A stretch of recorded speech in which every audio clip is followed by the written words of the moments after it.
నమస్కారం. సత్యం ధర్మం ఎస్డి న్యూస్కి స్వాగతం.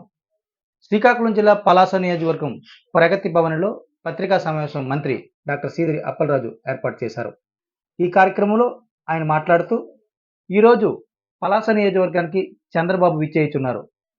ఆయనకి స్వాగతం పలుకుతూ పలాస నియోజకవర్గం ఆయన ప్రభుత్వంలో ఎలా ఉంది, ఇప్పుడు ఎలా ఉంది ఒకసారి గమనించి చూసి వెళ్ళమని చంద్రబాబుకు సూటిగా ప్రశ్నించారు మంత్రి అప్పలరాజు. అలాగే 14 సంవత్సరాలు సీఎంగా ఉంటూ ఆంధ్రప్రదేశ్ రాష్ట్రానికి ఆయన చేసింది ఏమీ లేదని మంత్రి అప్పలరాజు ఈరోజు గౌరవ ప్రతిపక్ష నాయకులు చంద్రబాబు నాయుడు గారు మన పలాస విచ్చేస్తున్నారని నిన్నటి నుంచి మనం వార్తల్లో చూస్తూ ఉన్నాం. మేమైతే మా ఉద్యాన ప్రాంతం తరపున హృదయపూర్వకమైనటువంటి స్వాగతం పలుకుతా ఉన్నాం. హుందాగా రాజకీయాలు చేయమని మనస్ఫూర్తిగా కోరుతా ఉన్నాం. విద్వేషపూరిత రాజకీయాలకు ఆస్కారం లేకుండా హుందాగా రాజకీయాలు చేయమని మనస్ఫూర్తిగా కోరుతా ఉన్నాం. బట్ ఈ సందర్భంగా ఒక 2 విషయాలు మీ అందరితో మాట్లాడాలని మీ ముందుకు రావటం జరిగింది. అత్యంత ప్రధానమైనటువంటిది, గతంలో చంద్రబాబు గారు ముఖ్యమంత్రిగా ఉన్నప్పుడు 2018వ సంవత్సరంలో ఆయన ఒక పుస్తకం రిలీజ్ చేశాడు. ఆయన ఆంధ్రప్రదేశ్ పెర్ఫార్మెన్స్ అప్రైజల్ ఇండెక్స్ అని ఒక పుస్తకం రిలీజ్ చేశాడు. ఆయన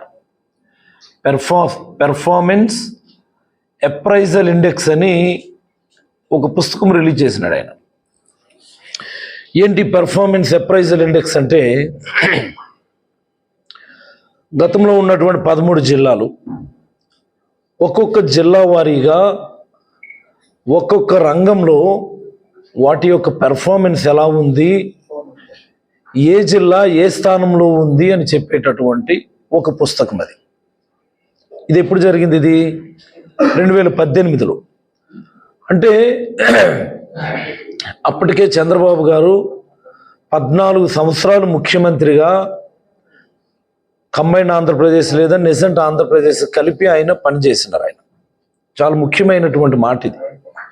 ఇది మనందరం కూడా గమనించాల్సినటువంటిది. ఆ పుస్తకంకి సంబంధించినటువంటి డీటెయిల్స్ కూడా మీకు అందరికీ వాట్సాప్లో పెడతాను. నేను ప్రతి జిల్లా ఇండస్ట్రియల్ రంగంలో ఎలా ఉంది, వ్యవసాయ రంగంలో ఎలా ఉంది, సర్వీసెస్ రంగంలో ఎలా ఉంది, టూరిజం రంగంలో ఎలా ఉంది, లేకపోతే ఇతరత్ర అన్ని అంశాలను కూడా బేరీజ్ వేస్తూ all departments, all kinds of performances ఏ జిల్లా ఎలా ఉంది అని చెప్పేటటువంటి పుస్తకం. ఆ పుస్తకంలో చాలా గమ్మత్తైనటువంటి అంశాలు మనం చూడవచ్చు. చాలా గమ్మత్తైనటువంటి అంశాలు. అన్ని రంగాల్లో కూడా 13వ స్థానము, 12వ స్థానము, అంటే చివరి నుంచి 1వ స్థానము, చివరి నుంచి 2వ స్థానానికి శ్రీకాకుళం అలాగనే విజయనగరం జిల్లాలు పోటీ పడతా ఉంటాయి. You can check it online. మీరు ఒకసారి గూగుల్ చేసి చెక్ చేసుకోవచ్చు. మీకు అందరికీ ఆ డేటా కూడా ఇస్తాను నేను.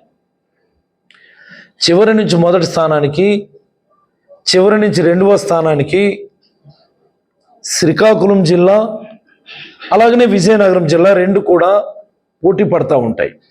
అంటే ఈ 13 జిల్లాల నిజంట్ ఆంధ్రప్రదేశ్లో చివరి స్థానాల్లో ఉన్నటువంటి జిల్లాలు ఎదురు విజయనగరం మరి శ్రీకాకుళం అన్నటువంటిది చాలా క్రిస్టల్ క్లియర్గా ఆ డేటా చూస్తే మన అందరికీ కూడా అర్థమవుతుంది.